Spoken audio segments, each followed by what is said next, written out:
All right, so I'm just gonna do our curry for the day. We're gonna try and keep it more simple. I'm trying to find a happy onion, but all these onions are looking a little sad. I think this one will do. It's just some of the skins are bruised. Whoever had it must have dropped the bag or something. I'm pretty gentle with my produce when I pick it up, so it wasn't me.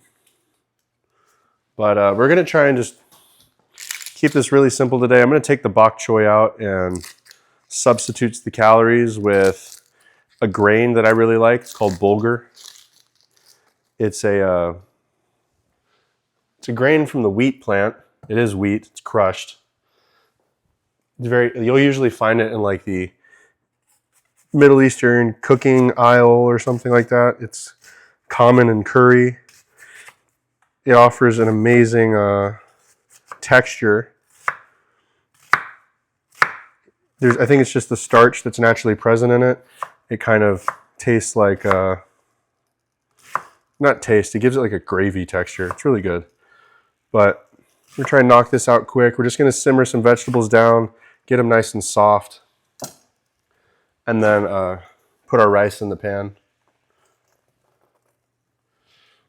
So I use the water just as like a medium because I'm not using any oil. I would prefer to use like 2 to 4 tablespoons of olive oil, but trying to keep my fats low, I'm not doing that. We're just going to put this, a bell pepper, and a poblano. So we're going to use a whole onion. And I used to use this as my curry recipe, except instead of the poblano, it was celery, but I didn't like actually plan to make a curry this week. It just kind of happened. So we're going to make it work. And I think it might have honestly been the bok choy that was making this not taste the way I wanted to. Usually I use spinach in like a sog because that's the traditional way of making it. And I thought that the bok choy would be good because it's kind of got a sweet taste to it when you cook it. But I think it was just too much. So I'm pulling that out, but I'm leaving the curry powder, 1/4 cup. We're going to use just under a tablespoon of salt. It is stretched over 3 meals, and on Tuesday when I did the curry, I used just a half a tablespoon because it was over 2 meals. So it should all work out in theory. So we're just getting all the veggies together, getting everyone to hang out. We'll put garlic in it. Try to pick out the big cloves. Otherwise, you're sitting here peeling like a bunch of really small ones and it just becomes laborsome, tedious.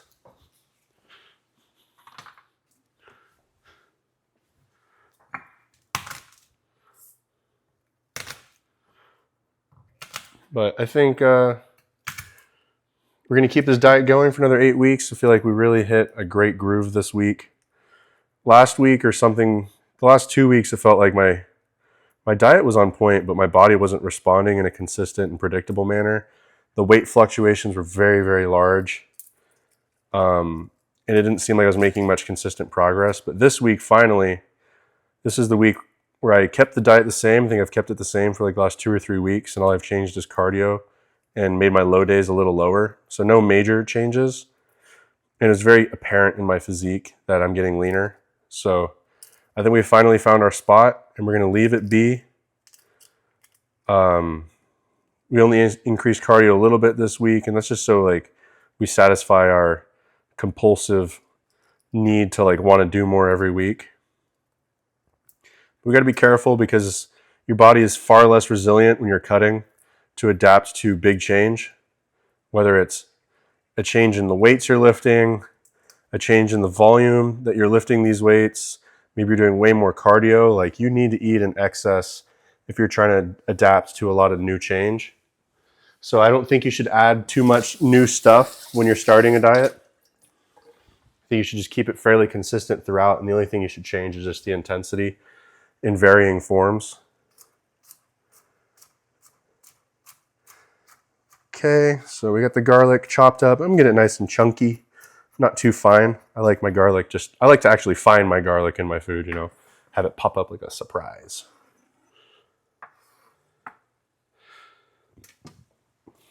Okay, so now let's get our bell pepper and our poblano in here. And just to try and make it pretty, we're going to pick the orange bell pepper.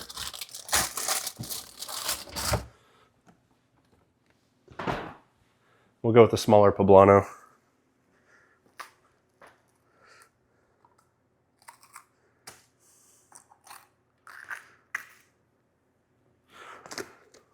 I love the way it sounds like when you rip these open, the bell pepper and the poblano. I did a couple of those videos where like the camera was a lot closer to the cutting board and you're kind of like in my space like watching, and the audio, it was picking up a lot of the ripping and the chopping noises, which I thought was pretty cool. So I'm just going to chop this fine. I'm going to leave it a little more chunky just so that there's some substance to my meal. I was chopping it down with the food processor, and I even got the food processor out in preparation to do that. But I kind of liked when I used to make my other curry, I didn't have a food processor, and I used to kind of let things come together and leave the texture as is. Otherwise, you only end up with just paste, and the only texture in there is chicken, and chicken doesn't have the most amazing texture, as most of you may know. So we're going to try and keep these veggies in here. We're going to get them to like have a bite. We're going to soften them up a little bit, but we're not going to turn them into mush. The mush will be the rice and the bulgur. The chew will come from the chicken, and the snap will come from the peppers. But we got to cook it all down so that it, it's fragrant, tastes good. So I'm going to leave it here for a bit, let it simmer down. I'll go clean the kitchen, brush my teeth, and when I come back, I may need to add a little water and just let everything just keep doing its thing. Nice and easy. I think next week I'll stick with this recipe and I'll change the celery. I'll add celery and we'll see what else I can adapt. It should be pretty good.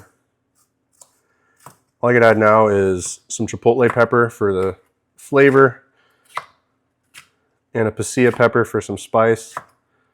Love that little kick it adds. It may not even be the pasilla pepper. I might just be using the wrong name. It might be an arbol or something. But there's a bunch of dried pepper at the grocery store, and most of them are no hotter than a jalapeno. So you can cook them all up, blend them, and make some amazing salsas that are very, very tasty and just developed, well flavored. Or, you can put them in dishes like this and do the same thing. It's kind of like a mole. All right. Getting everything in here in a great time. Can't wait to have this made with chuck roast.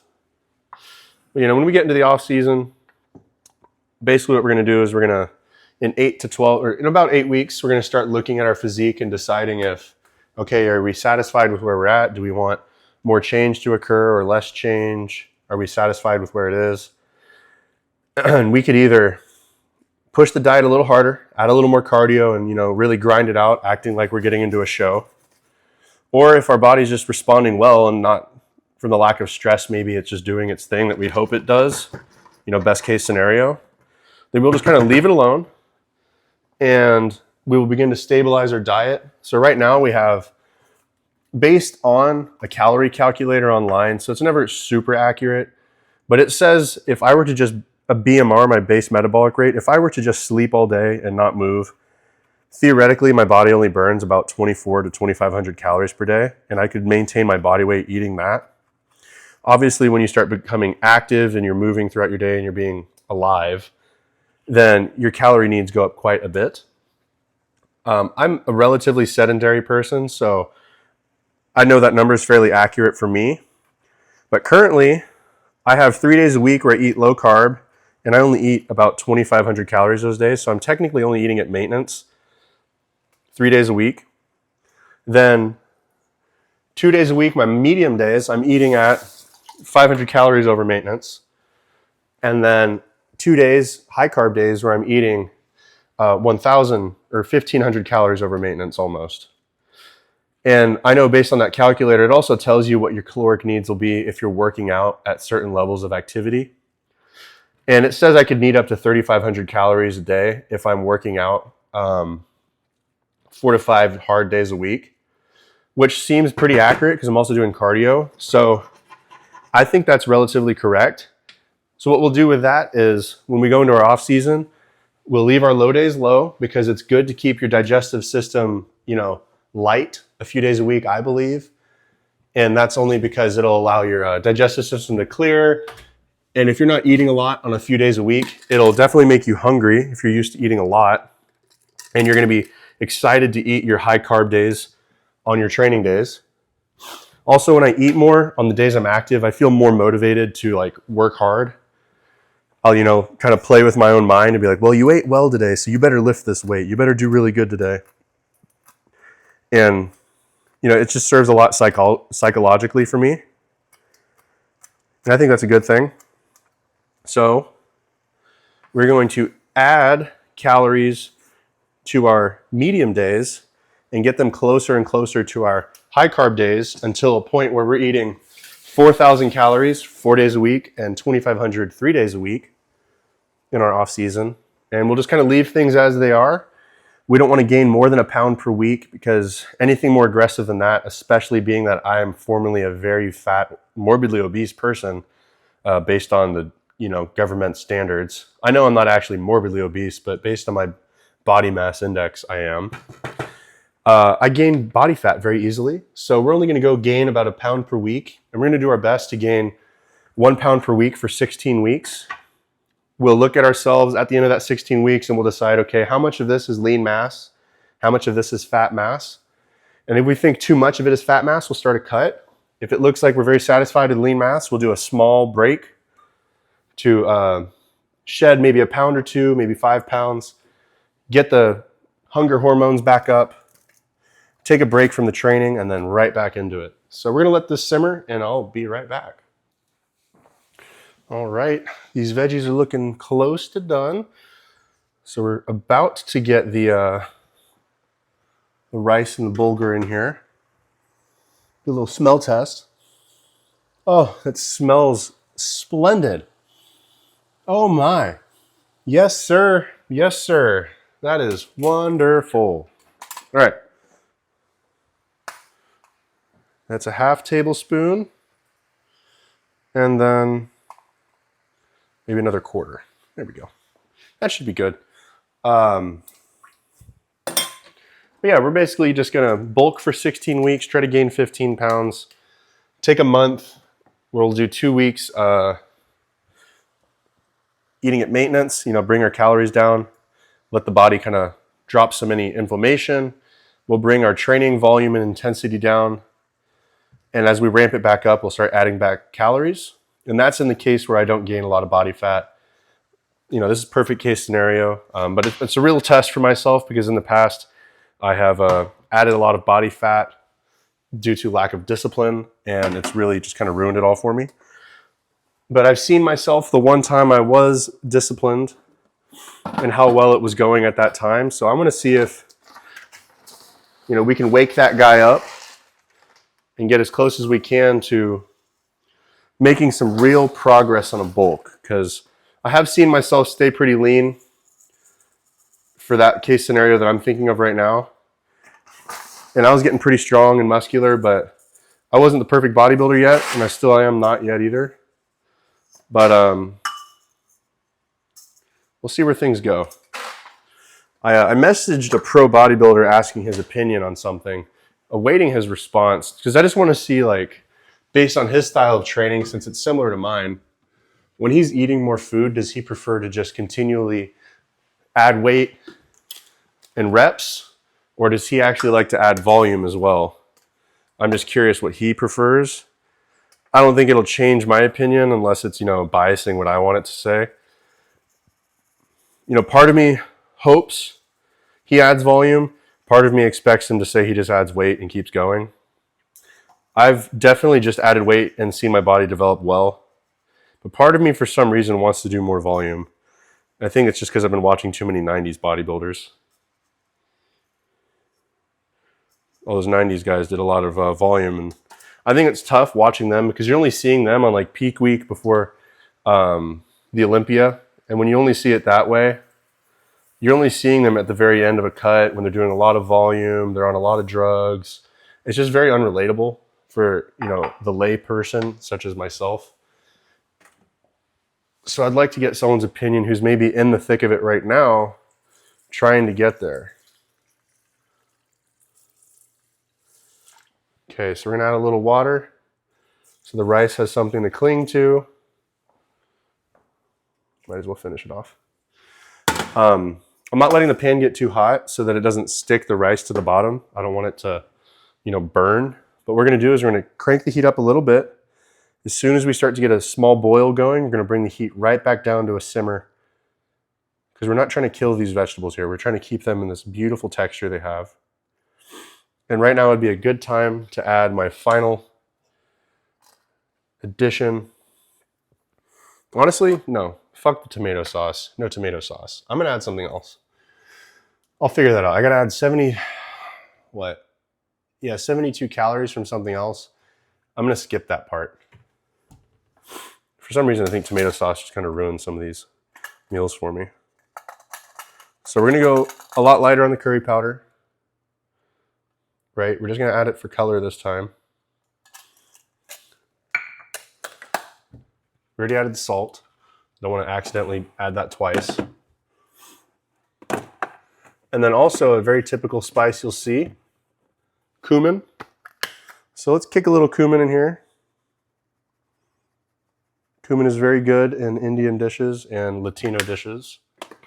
I already added garlic, cloves, and then a splash of turmeric. There's already turmeric in curry powder, but we're trying to bring out those earthy flavors more and not so much the hardcore fragrant ones that I can find a bit overwhelming at times. And then let's put a little bit of fennel in here. We're literally just gonna put like, it looks like a quarter teaspoon. One of these looks like a rock. There's literally a rock in here. Nice. That's organic. Right, so we're gonna use our little mortar and pestle, break up this fennel. And this is a great time to add it to the pan while everything is still getting up to a boil. It'll break out those flavors from the fennel, make everything get kind of friendly. All right, so we're just waiting for a boil, and then we'll let it simmer. Otherwise, this is done. And I'll figure out a way to work in 72 calories somehow, some way. Honestly, maybe I could just add more bulgur. I'll just add more bulgur.